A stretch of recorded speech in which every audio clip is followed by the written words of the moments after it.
नमस्कार साथियों, आज फिर आपका बहुत बहुत स्वागत है हमारे एक नई वीडियो में। इस वीडियो में हम बात करेंगे आरआरबी ग्रुप डी के प्रीवियस ईयर के सामान्य अध्ययन यानी जीके जीएस के बहुत ही महत्वपूर्ण प्रश्नों के बारे में, जो अभी तक रेलवे की परीक्षाओं में पूछे गए प्रश्न हैं।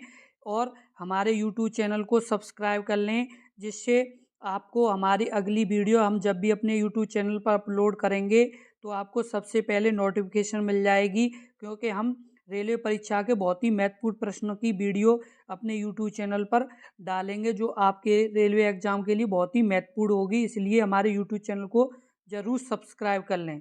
और अब हम बात करेंगे सबसे पहले प्रश्न के बारे में। पहला प्रश्न है, भारत में उदारीकरण भारत में उदारीकरण और निजीकरण और वैश्वीकरण की शुरुआत किस वर्ष हुई? Option A 2005, option B 2000, option C 1996 या ऑप्शन डी 1991। आप इस प्रश्न का उत्तर बताएं। इस प्रश्न का उत्तर क्या होगा? ये इम्पोर्टेंट प्रश्न है। किस तरह का इम्पोर्टेंट प्रश्न है? इस प्रश्न का उत्तर होगा ऑप्शन डी 1991। भारत में उदारीकरण और निजीकरण और वैश्वीकरण की शुरुआत कब हुई थी? इस प्रश्न का उत्तर होगा ऑप्शन डी 1991 में हुई थी। इसलिए इस प्रश्न का उत्तर होगा ऑप्शन डी सही होगा। अगला प्रश्न, प्रश्न नंबर 2। नीति आयोग में नीति का अर्थ है? Option A national index of transcending Indian, या option B national institute of transforming India, option C national institution for tracking in Indians, और option D national institution for transforming India. आप इस प्रश्न का उत्तर बताएं। इस प्रश्न का उत्तर क्या होगा? ये इम्पोर्टेंट प्रश्न है। ये अभी तक रेलवे की जितनी भी परीक्षाएं हुई हैं उनमें ज़्यादातर पूछा गया प्रश्न है। इसलिए इस प्रश्न को अपनी नोटबुक में ज़रूर लिख लें और इस प्रश्न का उत्तर बताएं। इस प्रश्न का उत्तर क्या होगा? नीति आयोग में नीति का अर्थ है? इस प्रश्न का उत्तर होगा national institution for transforming India, यानी ऑप्शन डी सही होगा। अगला प्रश्न, प्रश्न नंबर 3। निम्नलिखित में से कौन सा विभाग भारत के जीडीपी गणना करता है? ऑप्शन ए वित्त मंत्रालय, ऑप्शन बी केंद्रीय सांख्यिकी कार्यालय, ऑप्शन सी आर्थिक मामले, या ऑप्शन डी राजस्व विभाग। ये वेरी इंपॉर्टेंट प्रश्न है। किस तरह का? वेरी इंपॉर्टेंट प्रश्न है। ये रेलवे की परीक्षाओं में ज़्यादातर पूछा गया प्रश्न है। निम्नलिखित में से कौन सा विभाग भारत के जीडीपी की गणना करता है? इस प्रश्न का उत्तर बताएं। इस प्रश्न का उत्तर क्या होगा? इस प्रश्न का उत्तर होगा केंद्रीय सांख्यिकी कार्यालय, यानी भारत की जीडीपी की गणना कौन करता है? केंद्रीय सांख्यिकी कार्यालय। अगला प्रश्न, प्रश्न नंबर 4। सूर्य पृथ्वी की सतह पर मिनट के कोण पर सामने होता है? Option A 22, option B 42, option C 32, या ऑप्शन डी 52। आप इस प्रश्न का उत्तर बताएं। इस प्रश्न का उत्तर क्या होगा? यानी सूर्य पृथ्वी की सतह पर यानी कितने मिनट के कोण पर सामने होता है? इस प्रश्न का उत्तर बताएं। इस प्रश्न का उत्तर क्या होगा? इस प्रश्न का उत्तर होगा ऑप्शन सी, यानी 32। सूर्य पृथ्वी की सतह पर 32 मिनट के कोण पर सामने होता है। इसलिए इस प्रश्न का उत्तर होगा ऑप्शन सी सही होगा। अगला प्रश्न, प्रश्न नंबर 5। पृथ्वी द्वारा अवरुद्ध सूर्य की शक्ति लगभग है? ऑप्शन ए 1.8 इंटू 10⁻17 मेगावाट, या ऑप्शन बी 1.8 इंटू 10⁸ मेगावाट, या ऑप्शन सी 1.8 इंटू 10⁻11 मेगावाट, या ऑप्शन डी 1.8 इंटू 10⁻14 मेगावाट। आप इस प्रश्न का उत्तर बताएं। इस प्रश्न का उत्तर क्या होगा? ये इम्पोर्टेंट प्रश्न है। किस तरह का है? इम्पोर्टेंट प्रश्न है।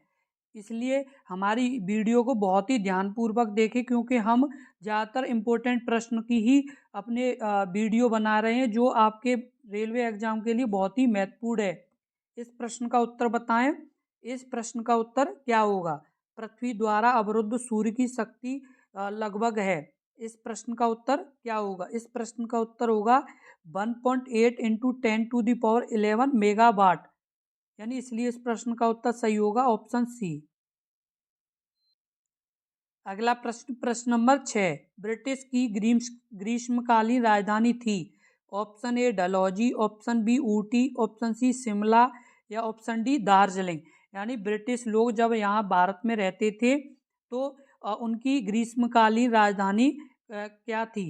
Option A Dalhousie, option B Ooty, option C Shimla, option D Darjeeling. आप इस प्रश्न का उत्तर बताएं। इस प्रश्न का उत्तर क्या होगा? इस प्रश्न का उत्तर होगा ऑप्शन सी शिमला। यानी ब्रिटिश की ग्रीष्मकालीन राजधानी क्या थी? शिमला थी, जो हिमाचल प्रदेश की राजधानी है। किसकी? हिमाचल प्रदेश की राजधानी है।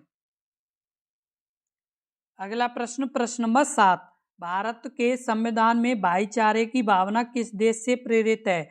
Option A Italy, option B France, option C Ireland, option D America. आप इस प्रश्न का उत्तर बताएं। इस प्रश्न का उत्तर क्या होगा? यानी भारत के संविधान में भाईचारे की भावना किस देश से प्रेरित है? आप इस प्रश्न का उत्तर बताएं। इस प्रश्न का उत्तर क्या होगा? ये वेरी इंपॉर्टेंट प्रश्न, किस तरह का? वेरी इंपॉर्टेंट प्रश्न है। ये अभी तक की रेलवे परीक्षाओं में पूछा गया प्रश्न है, इसलिए इस प्रश्न का उत्तर बताएं। इस प्रश्न का उत्तर क्या होगा? इस प्रश्न का उत्तर होगा ऑप्शन बी फ्रांस। यानी भारत के संविधान में भाईचारे की भावना किस देश से प्रेरित है? इसका सही आंसर होगा फ्रांस से प्रेरित है। इसलिए इस प्रश्न का जो उत्तर होगा वो ऑप्शन बी सही होगा।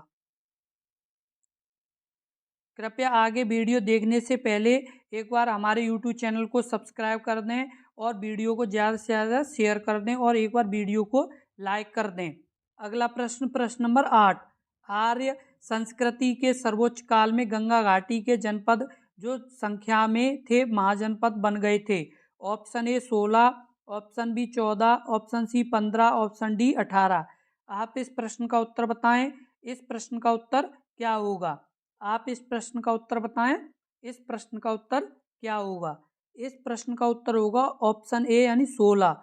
आर्य संस्कृति के सर्वोच्च काल में गंगा घाटी के जनपद जो संख्या में थे महाजनपद बन गए थे, इसलिए इस प्रश्न का उत्तर होगा यानी 16 सही होगा। कौन सा सही होगा? यानी 16 महाजनपद थे, जिसमें जैसे मगध, कौशल, ये सभी यानी महाजनपद थे उस समय। और इस प्रश्न का उत्तर यानी ऑप्शन ए विकल्प सही है। अगला प्रश्न प्रश्न नंबर 9, पार्श्वनाथ जो एक क्षत्रिय और बनारस के राजा अश्वसेन का पुत्र था वह जैन तीर्थंकर बना।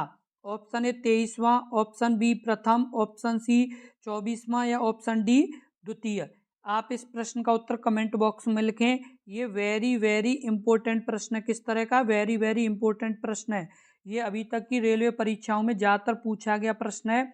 इस प्रश्न का उत्तर कमेंट बॉक्स में ज़रूर लिखें और इस प्रश्न को अपनी नोटबुक में ज़रूर लिख लें। पार्श्वनाथ जो एक क्षत्रिय और बनारस के राजा अश्वसेन के पुत्र थे वह जैन तीर्थंकर बने थे। कौन से बने थे? इस प्रश्न का उत्तर होगा ऑप्शन ए यानी 23वां। कौन से? पार्श्वनाथ यानी जैन तीर्थंकर बने थे, 23वें बने थे, इसलिए इस प्रश्न का उत्तर सही होगा ऑप्शन ए।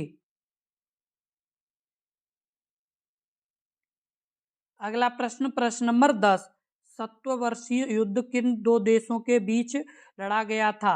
ऑप्शन इंग्लैंड और इटली, ऑप्शन बी इंग्लैंड और जर्मनी, ऑप्शन सी जर्मनी और फ्रांस, ऑप्शन डी इंग्लैंड और फ्रांस।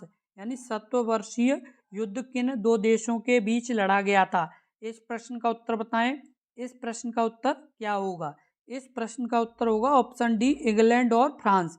सत्तरवर्षीय युद्ध किन दो देशों के बीच लड़ा गया था? इंग्लैंड और फ्रांस के बीच लड़ा गया था, इसलिए इस प्रश्न का उत्तर होगा ऑप्शन डी सही होगा।